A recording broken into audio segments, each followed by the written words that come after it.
Bueno, buenos días, ya casi buenas tardes.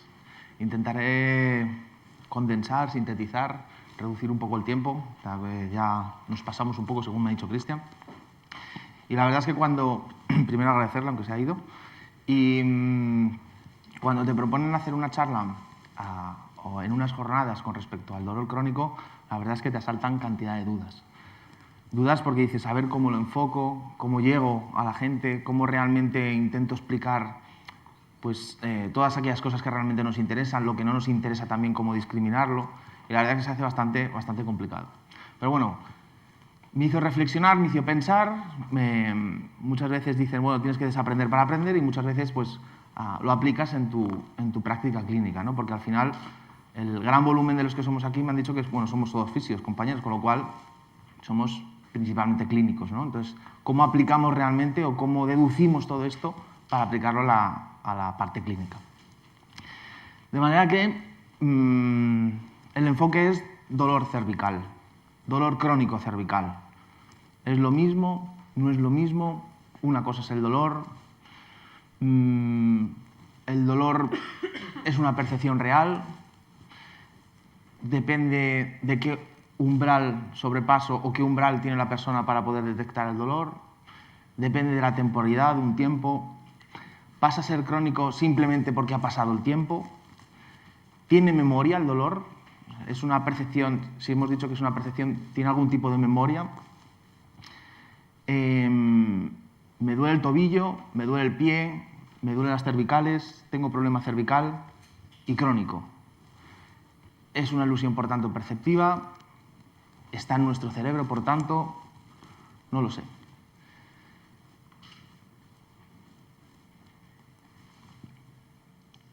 Si vemos este GIF, que me hizo mucha gracia hace poco, ¿qué observamos?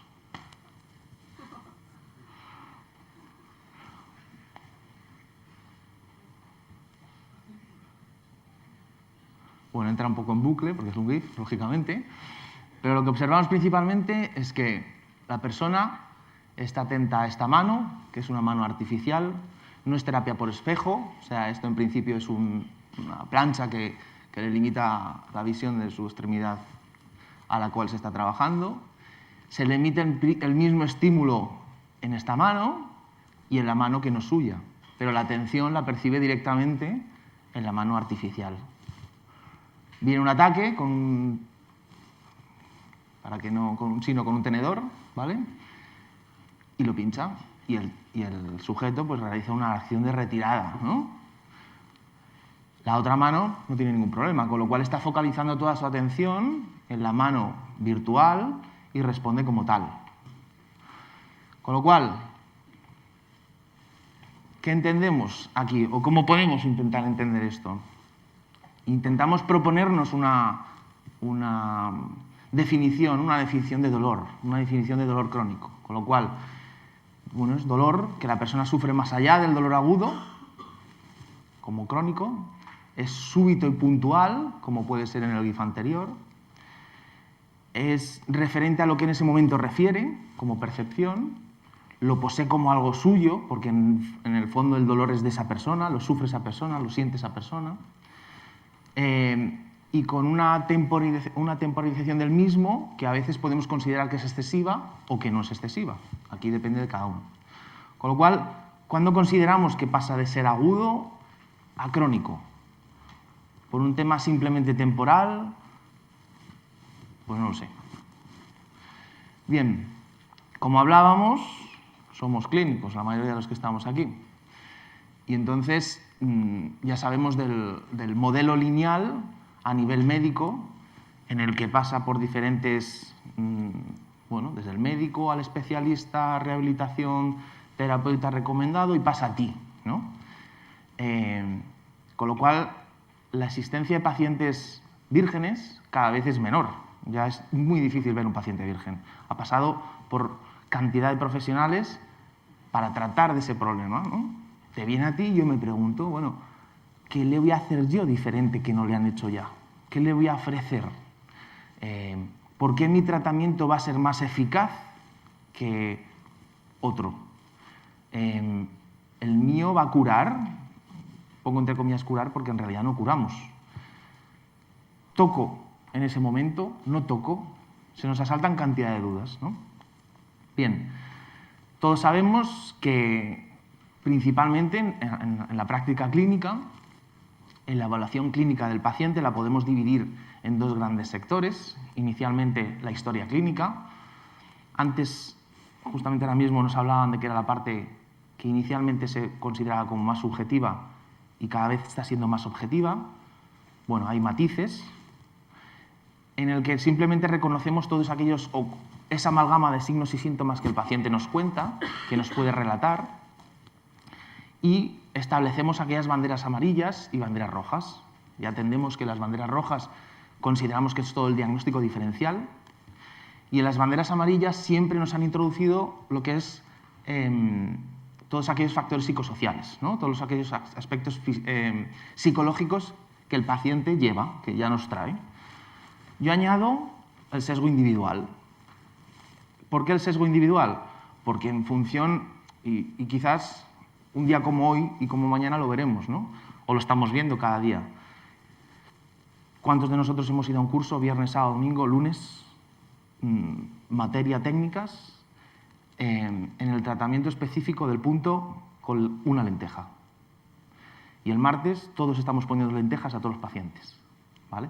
¿Qué significa? Que ese sesgo que tenemos por la disciplina que nosotros tenemos, o por la información que nos llega, o por el curso que hacemos, o por la información que tenemos, es una bandera amarilla, porque veremos lo que nosotros, o por la base o el background que nosotros tendremos, con lo cual es una parte que tenemos que valorar también, ¿de acuerdo?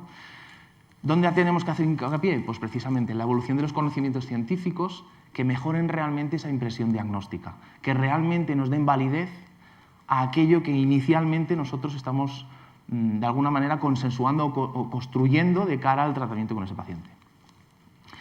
Bien, si nos acercamos de nuevo a la patología cervical, que es un poco el título del tema, nos acercamos a todo lo que es la patomecánica propia de la estructura, ¿no? En donde se engloban estructuras biomecánicas, neuromusculares, todo lo que es la parte anatómica, y es necesaria conocerla, es necesario saber todo lo que es la parte anatómica para realmente poder intentar ver qué disfunción articular específicamente tenemos en ese segmento, en ese dolor, entre comillas.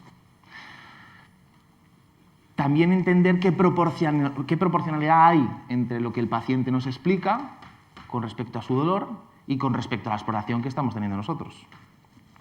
De ahí, pues toda la amalgama que ya conocemos, las posibles asimetrías, las alteraciones de movilidad, el control neuromuscular, la integridad tisular, etcétera, etcétera. Y la relación que tiene esa estructura con otros sistemas, con lo cual no podemos obviarla, ¿de acuerdo? Bien. ¿Qué herramienta tenemos para poder validar?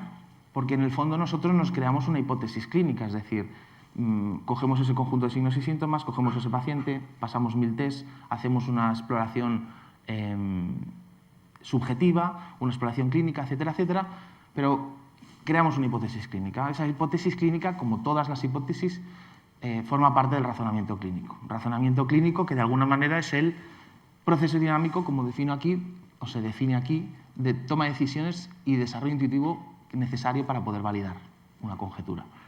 Con lo cual, le estamos dando subjetividad realmente a nuestra hipótesis clínica. ¿Cómo la objetivamos o cómo de alguna manera la objetivamos? Hablan muchas veces de todo lo que es la parte de la metacognición. La metacognición es como el filtro psicológico que creamos para poder dar ese insight como verdadero, como válido. Utilizamos la plausibilidad biológica, el reconocimiento de patrones que nos lo da la propia experiencia, utilizando los modelos más compatibles, es decir, todos esos signos y síntomas que hemos recogido, todo lo que es la evidencia científica que podamos tener y la actualización, por tanto, de la misma. Bien, miramos este esquema, es adaptado, es decir, está traducido, básicamente, y si nos fijamos en el centro, que es el dolor cervical crónico y sus trastornos asociados a la vía cervical, como comúnmente se desarrollan, solo hay un cuadro que nos habla de lo que es la patomecánica cervical. Es decir, de la parte más exclusiva cervical y todas sus estructuras a las cuales nosotros somos más ávidos de tratar o donde tendríamos éxito. Si tuviéramos un dolor crónico cervical solo con este cuadro, el éxito está asegurado, pero nos fijamos que realmente recogen muchas más estructuras. Bien, paciente con dolor de características inflamatorias, dolor de características isquémicas. Hoy no he oído de momento hablar del dolor isquémico. Dolor inflamatorio agudo, dolor isquémico por hipomovilidad, porque no se mueve una estructura, porque no se mueve un tejido, porque no se mueve una articulación. Ese dolor agudo viene dado principalmente por todos esos nocioceptores periféricos, articulares, capsulares, ligamentosos, nerviosos, etcétera, etcétera. Si lo llevamos al campo de las cervicales, de la columna en general, hablamos de los patrones motores disfuncionales, con lo cual ya ese dolor se vuelve somático, es un dolor propiamente nocioceptivo, que provoca unos cambios estructurales. Cambios estructurales como puede ser una degeneración propia, como puede ser lo que hablamos de un patrón motor anómalo, etcétera, etcétera. Sigue la flecha, pero está mal la flecha. ¿Por qué? Porque nosotros nos podemos parar aquí.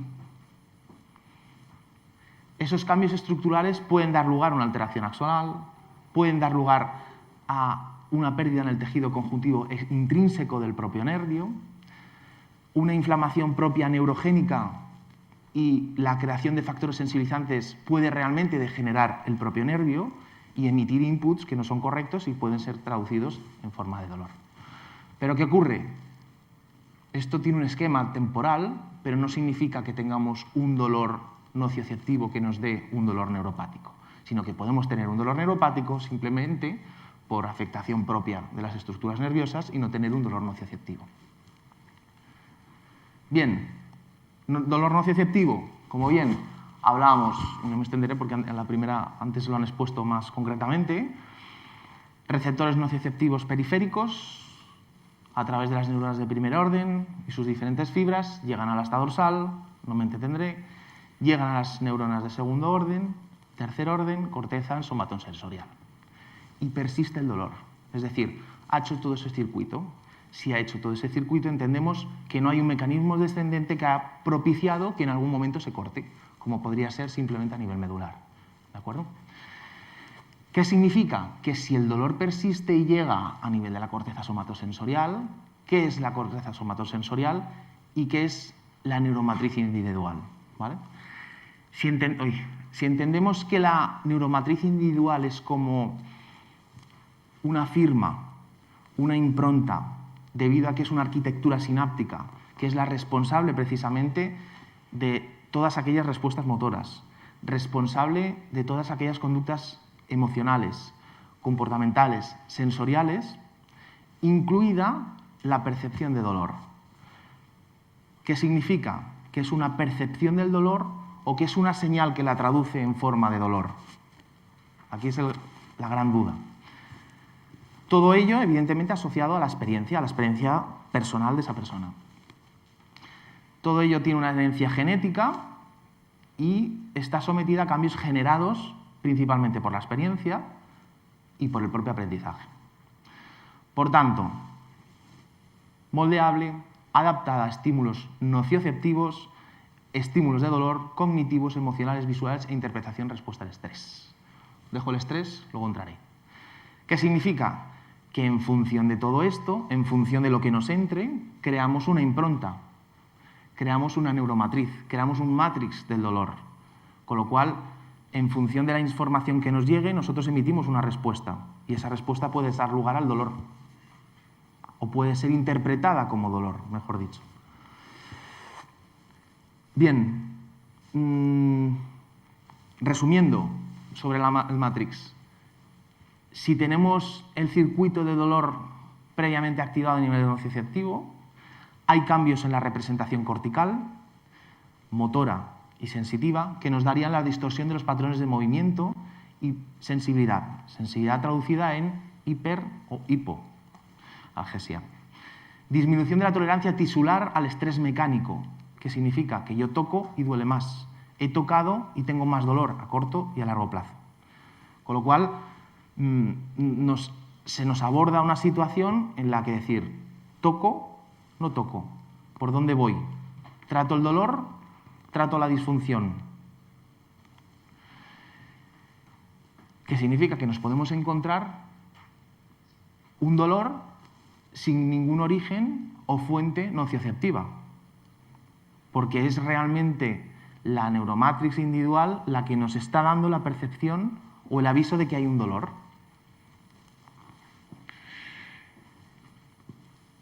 Si esto ocurre, llamamos o denominamos lo que supongo que conocéis, el tema de la hipersensibilidad central, ¿de acuerdo? Que son todos estos cambios que se han generado a nivel del sistema nervioso central, incapaz de poder extinguir esta memoria de dolor, iniciada o no por un daño tisular inicial, pero no tiene por qué ser así, es decir, podemos tener una memoria de dolor, podemos tener un dolor generalizado local sin necesidad de haber tenido un cambio a nivel tisular, a nivel de los tejidos, ¿de acuerdo? Bien, si aceptamos entonces que la disfunción somática, ¿vale? Entendemos como disfunción somática la anomalía de todas aquellas estructuras articulares, capsulares, ligamentosas, neuromusculares, etcétera, etcétera, viscerales, y evoluciona hacia la cronicidad, provocando cambios estructurales y está relacionada con factores predisponentes o perpetuantes e interrelacionados con otras patologías, estamos en un dolor crónico. ¿Sí? ¿Seguro?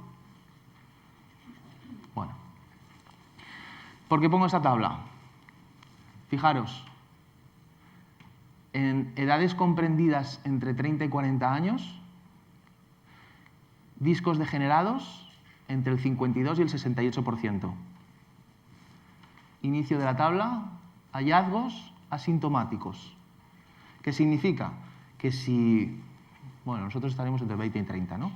Si nosotros cogemos todos los que estamos aquí, nos hacemos placas, por ejemplo, radiografías en estos momentos, en muchos de nosotros encontraríamos hallazgos clínicos que no necesariamente son una fuente de dolor en ese momento. No hay una fuente nocioceptiva, aunque podamos entender que hay cambios en la patomecánica propia de esa articulación. ¿De acuerdo? Fijaros, facetas, discos, protusiones, abombamientos.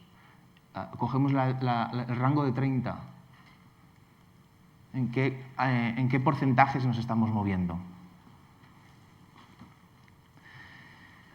Por tanto, dolor crónico. Dolor crónico provoca un deterioro de la salud, de la funcionalidad, del padecimiento, de un sufrimiento y, pues, consecuentemente, de una discapacidad. Si hablamos de pequeñas prevalencias, para no hartarnos, hay un 17% de dolor crónico a nivel de Estado español, de la población, en Cataluña un 17,61%, de los cuales el 28% es de dolor cervical. Me centro solo en dolor cervical porque nos obliga el tema, ¿de acuerdo? Bien, pero seguimos teniendo al paciente. Seguimos teniendo al paciente con dolor. Hasta ahora muy bien. Pedro, me has contado esto, me gusta, pero sigo teniendo al paciente el dolor, consulta con dolor. En este caso cervical. Si intentamos resumirlo, podemos tener un dolor neuropático, nocioceptivo. Ya hemos hablado que sí podría ser isquémico o podría ser inflamatorio. Podemos tener un dolor neuropático por afectación del nervio, propiamente dicho, o de su envoltura, o de los factores estresantes propios a nivel bioquímico, o un dolor sin nociocepción. ¿De acuerdo? Y tenemos enmarcado la sensibilidad central, es decir, todo ello hace que el paciente esté en hiperalerta, tiene una sensibilización específica, que es lo que hablábamos antes de la neuromatriz. Bien, volvemos al cuadro de antes. Hemos hablado de la parte patomecánica, introducimos la sensibilización central como factor perpetuante, hablamos de que si tiene dolor y entendemos el dolor como un bioprotector, hay algo que está fallando que no da lugar a que la analgesia endógena funcione, con lo cual hay algo disfuncional a ese nivel. Si hablábamos de la neuromatrix, la percepción, la experiencia, el aprendizaje, la vivencia, hablamos de que hay factores cognitivos y emocionales incluidos en el dolor que podemos considerar como un dolor no adaptativo. Es decir, ¿cuántas veces hemos visto, o no, os lo explico, un niño pequeño que se cae, que si yo me caigo me he roto seguro, y el niño antes de mirarte cruza la mirada contigo, venga, no pasa nada, ¿estás bien? Venga, seguimos. Y el niño sigue. Si yo me caigo, me quedo en el suelo, por dolor. ¿Qué significa? Que hemos creado en ese momento una capacidad endógena analgésica de evitación, de no impronta del propio dolor. Es un niño, significa que no tiene esa experiencia propia del dolor y ha creado esos mecanismos. Con lo cual, ¿dónde está el dolor? ¿En la rodilla? ¿En la brecha que se ha abierto? ¿O el dolor estaba en la percepción en ese momento de la agresión del tejido que ha tenido, ¿no? Con lo cual, ahí enmarcaríamos precisamente estos dos factores. Bien, lo que hablamos. ¿Qué pasa si el paciente nos dice, pues, me duele más cuando estoy estresado o en una situación emocional de nervios o porque he tenido un problema? ¿Vale? Claro, evidentemente, que está estamos relacionando varios sistemas aquí. Si entendemos que nos pisan, nos pinchamos, o como el paciente de antes les pincha con un tenedor en su mano que no es suya, crea una reacción de retirada, una reacción motora, ¿vale? Totalmente controlada por su sistema nervioso simpático, en este caso, que es de huida. Se crean unos mecanismos neuroendocrinos en los que activamos todo lo que es todo el eje hipotálamo hipofisiario adrenal y se crea una cascada de neurotransmisores, GABA, se crea una cascada de neurotransmisores como la serotonina, la adrenalina, que nos ponen alerta y realmente provoca todo ese proceso endógeno, tanto analgésico como reparador, antes de sufrir el dolor. ¿Por qué? El individuo de antes ha retirado la mano antes de que le pincharan y de hecho no la han pinchado. Con lo cual hay un factor de protección, bioprotector, estresante, es decir, influencia sobre el sistema nervioso simpático, sobre el sistema adrenal, y como tal, fisiológicamente, reduce el sistema inmunitario pues como una búsqueda de recursos energéticos para poder responder al estímulo que en ese momento está sufriendo. Hasta aquí todo es correcto, es un bucle en el que el organismo busca la homeostasis y funciona correctamente.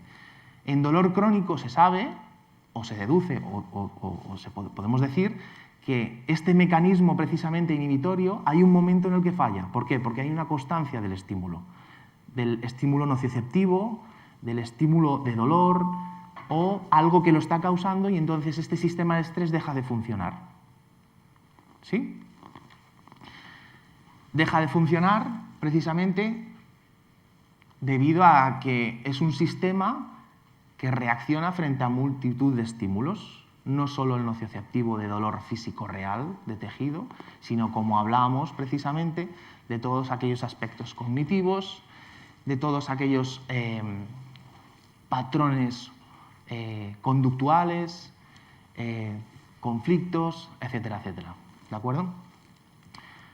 Podemos decir entonces que el fallo precisamente endógeno, que esta actividad simpática normal a diferentes sistemas actúa, en dolor crónico ya no, y perpetúa precisamente el dolor crónico. Perpetúa la percepción del paciente constantemente con dolor, que no necesariamente tiene que haber una fuente nocioceptiva y que a partir de entonces decimos, ¿qué hacemos? ¿Cómo lo abordamos? ¿Toco el tejido? ¿No toco el tejido? ¿Cuántos de aquí tocaríais el tejido? Levantar la mano. ¿Quién no tocaría el tejido? ¿Quién lo derivaría a otro sitio? Vale, pues creamos un algoritmo de tratamiento. Fácil. Bien. Mi tratamiento. ¿Funciona? Sí. Pues no lo toco más. Sin problema. Me lo evito. Mi tratamiento no funciona. Lo has tocado. ¿Lo has tocado? Sí. Gran cagada. No lo teníamos que tocar. Burro. ¿sí? Podemos ir añadiendo la B, la U, la R hasta burro. ¿Qué significa? Que no existe realmente un algoritmo de tratamiento lineal, no debe de existir, salvo que nos enmarquemos realmente en el paciente que tenemos delante. Volvemos al cuadro de antes que resumíamos.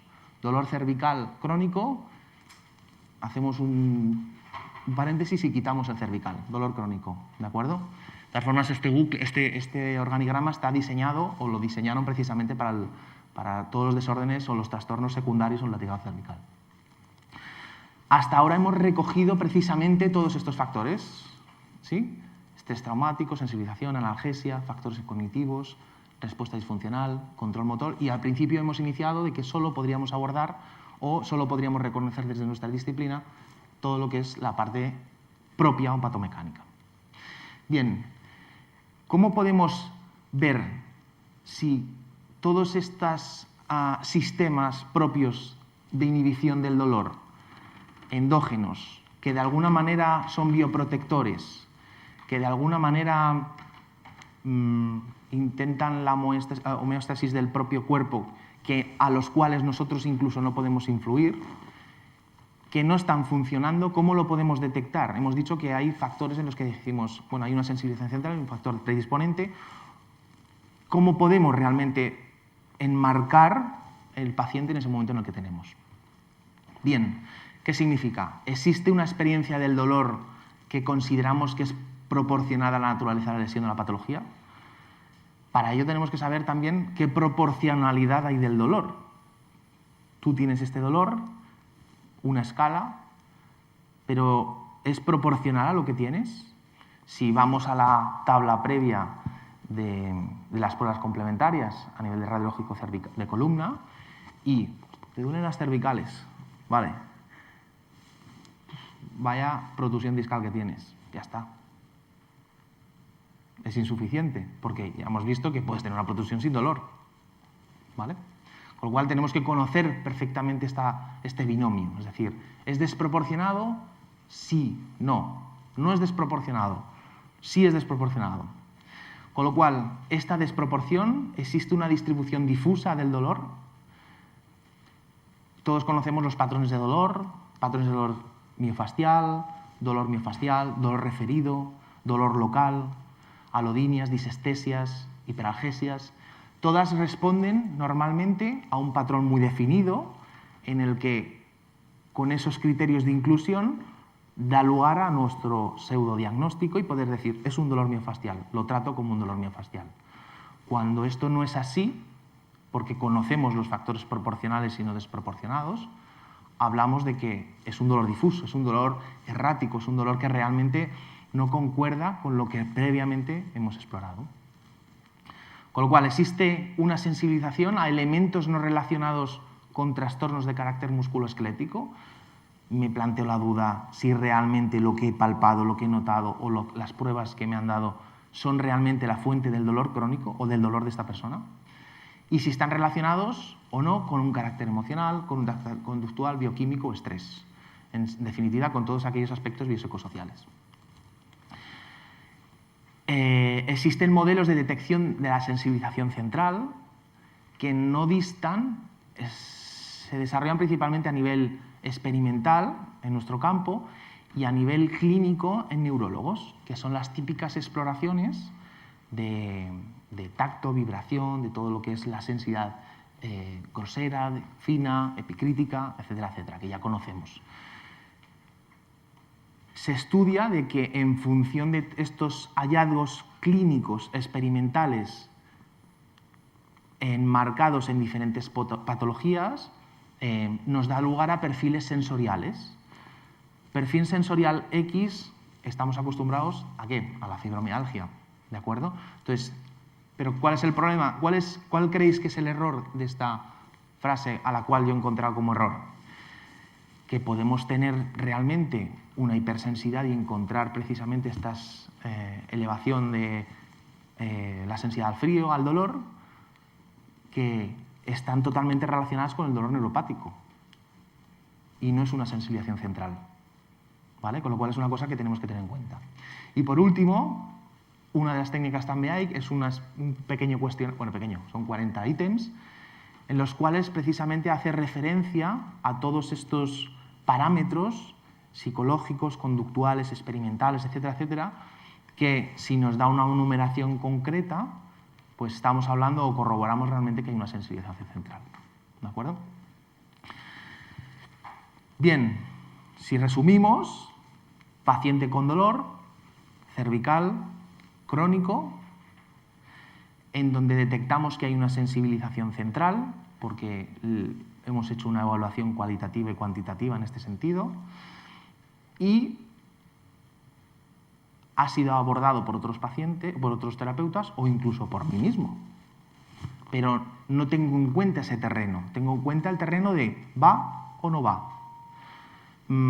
¿Este tejido funciona o este tejido no funciona? No entro en qué criterio tenemos para que funcione o no funcione, sino, salvo el simplemente funcional, ¿no?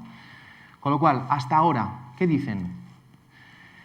La gran inervación de todos los tejidos, en este caso a nivel de la columna vertebral, cervical, proporcionan toda la información necesaria al sistema nervioso central. Es decir, hay inputs a nivel de todas estas estructuras, capsulares, ligamentosas, el propio disco, todos los ganglios informan a nuestro cerebro de cómo está esa estructura o si ha habido una lesión o no ha habido una lesión. Que a su vez interrelacionan con otras estructuras. Me enfoco a nivel cervical, como el sistema vestibular, el sistema ocular y el sistema nervioso simpático.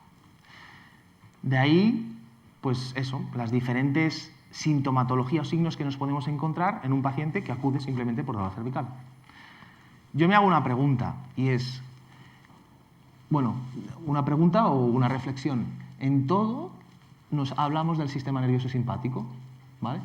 ¿Por qué? Porque, como decíamos antes, el sistema nervioso simpático se activa frente a una capacidad de autorreparación que disfunciona, pero sigue activada de forma errónea. O sea, sigue activada, pero da una... Perdón, me he equivocado. Quería decir, sigue activado, pero no crea el mecanismo descendente de forma correcta. O sea, hay un fallo, dijéramos, en la modulación propia o en la autorreparación propia del cuerpo, pero sigue activado. Si sigue activado, entendemos, pues, que es una situación de estrés permanente, que el cuerpo no gestiona. Si es una situación de estrés permanente, y anteriormente en la charla hablamos de la fatiga puede ser uno de los resultados propios de una activación simpática, ¿no? Podemos aceptarlo como tal. Luego tenemos otro espacio, que es la famosa área gris periacueductal del propio encéfalo, de donde nacen todas esas respuestas analgésicas propias del organismo.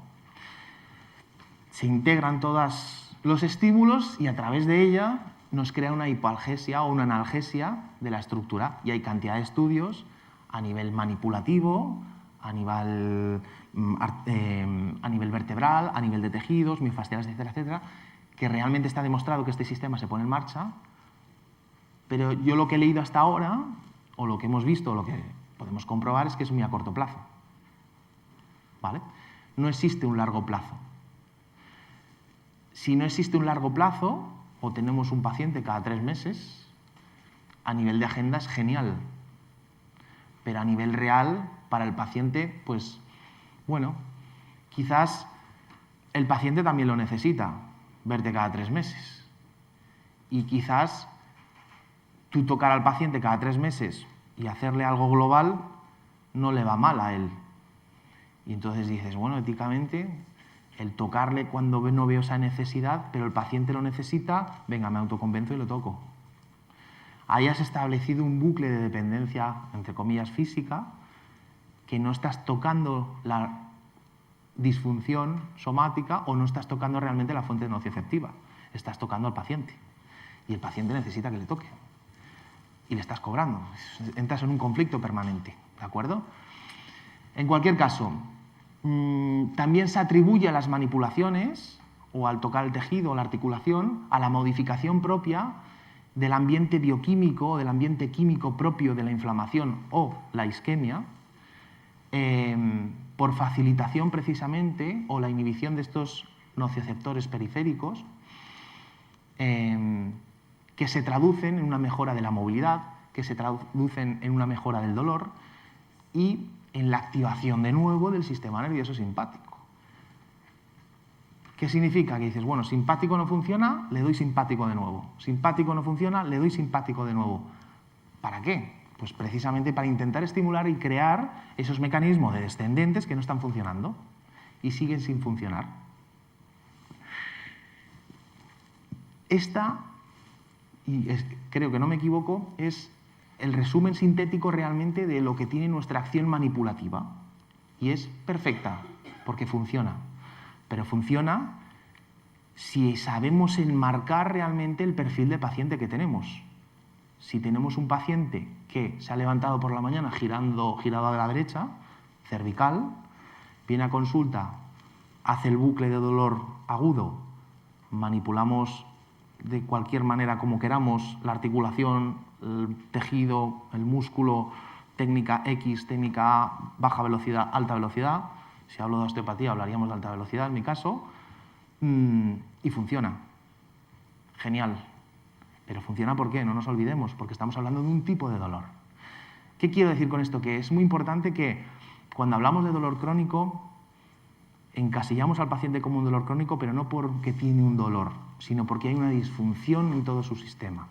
Con lo cual, esa disfunción de su sistema no solo viene o no solo radica por la disfunción nocioceptiva, en este caso periférica, desde el punto de vista patomecánico articular, sino que puede venir por más sitios. Concluyo. El dolor no es nociocepción. Puedo tener nociocepción sin dolor y puedo tener dolor sin nociocepción. Lo que hablaba previamente, clasificamos al paciente de forma correcta dentro de su contexto, dentro de la situación realmente en la que nos encontramos. ¿Qué herramientas tengo yo si no le puedo tocar? ¿Qué herramientas tengo yo si digo tengo un paciente con dolor sin nociocepción, que es uno de los más complicados? Pues no lo sé. Pero podemos saber qué tenemos que hacer y qué no tenemos que hacer, ¿de acuerdo? Si hablamos de la figura del psicólogo, si hablamos de la figura del médico acupuntor, si hablamos de la figura de otro especialista o otro equipo multidisciplinar que pueda abordar el dolor, yo, particularmente, reivindico que todos hablemos del mismo idioma. Es decir, hasta aquí mínimamente lleguemos todos. Esa es mi reivindicación personal, es un juicio personal propio. ¿Qué significa? Que realmente podamos hablar del mismo dolor en el mismo contexto para que lo podamos tratar, porque si no hablamos de las banderas amarillas previas, es decir, en función de mi disciplina y en función de yo cómo lo veo, lo trato. No termina, derivo, pero el paciente sigue viniendo. ¿Su dolor mejora? Sí, pero a lo mejor son pacientes que 2 o 3 veces al año te vienen, y no porque juega al pádel o porque se lesiona por otras historias, sino porque es su dolor. Ay. Con lo cual, ¿cómo acompañamos al paciente? Tenemos que acompañarles con su dolor. Es lo que hablamos ahí. Hemos visto cantidad de modelos, está descrito y cantidad de artículos que explicándole al paciente la patología que presenta, qué es lo que tiene, cómo lo tiene y cuál es su pronóstico, disminuye considerablemente la ansiedad o aumenta la capacidad de recuperación, ¿no? Depende de cómo lo queramos ver. Los modelos de columna con su disco que apretamos ¡plum! Y vemos ahí cómo se protuye y mira, aquí está la raíz nerviosa y mira, sale, mira, aprieto y sale, aprieto y sale, aprieto y sale. Lo que estamos provocando precisamente es angustiar más aún al paciente. Estamos provocando precisamente que su pronóstico no sea el bueno. ¿De acuerdo? Estamos creando en esa matrix del dolor mayor sensibilización, ¿vale? Con lo cual es uno de los ítems que tenemos que tener en cuenta. Es decir, acompañamos, le enseñamos a su pronóstico y yo no le digo te voy a tocar y te voy a quitar el dolor, sino que voy a favorecer la respuesta de tu cuerpo. Voy a favorecer realmente la capacidad que tiene tu cuerpo de poder cambiar esa huella a nivel cerebral, a nivel cortical, para que tus mecanismos de defensa vuelvan a funcionar, ¿vale?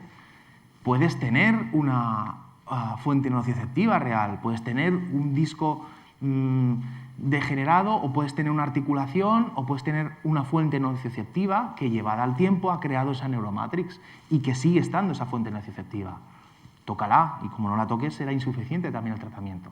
Pero tienes que tener en cuenta todos esos factores que hablábamos antes en el diagrama, comportamentales, experimentales, cómo vive el paciente ese catástrofe de su enfermedad crónica en el tiempo, ese dolor aplicable a multitud de patologías, y consecuentemente tienes que educar al dolor. Pero antes de educar al paciente nos tenemos que educar nosotros, ¿vale? Nos enseñan desde la escuela, desde la facultad, el intervencionismo. Trae para acá, que yo te cojo. Trae para aquí, que yo te manipulo. Ven, no te preocupes. Y el hands-off es muy importante. Se habla del placebo. El placebo es tratamiento. Y de hecho, en cantidad de estudios se está viendo que el placebo, o porque hay cantidades que el tratamiento con placebo y el tratamiento intervencionista va a la par, y al final los resultados son exactamente los mismos, ¿no? ¿Por qué deben ser lo mismo? Porque quizás el placebo llega a un nivel más superior, con lo cual hablamos de todo lo que es la educación del dolor. Importante las expectativas. ¿Qué expectativas tiene el paciente de recuperación? ¿Qué capacidad tiene el paciente para poder recuperarse? Los últimos estudios sobre rehabilitación y fisioterapia relacionados con dolor hablan de que tanto la manipulación como el ejercicio o la terapia activa son las dos únicas herramientas que tenemos desde el punto de vista clínicamente y estadísticamente significativo como herramienta para poder tratar. Es lo único que hay. ¿De acuerdo? Con lo cual, las expectativas del paciente son muy importantes tenerlas en cuenta, y cuáles son las nuestras con respecto al propio paciente. Si lo resumimos en 3 aspectos, solamente 3, captación o fallos en la captación de la información nocioceptiva, procesamiento del propio dolor y elaboración de las respuestas. Estos serían los 3 ítems que tendríamos que tener para poder enmarcar al paciente. Es decir, ¿dónde hay un fallo en la captación propia de la información? ¿Dónde hay un problema en el procesamiento del dolor? Que no sería el dolor, aquí la respuesta, el ítem correcto sería procesamiento de la sensación, procesamiento de la percepción de la persona que lo traduce en dolor, precisamente. Y qué respuestas, o cómo elaboro respuestas realmente para inhibir este dolor crónico. Dolor crónico que, si aceptamos estos 2 presupuestos, no es patomecánico, no es nocioceptivo, no es un problema discal, no es un problema cervical. ¿De acuerdo? Acabando ya, muy bien, ¿no? Acabando ya, he ido un poco rápido, disculpar.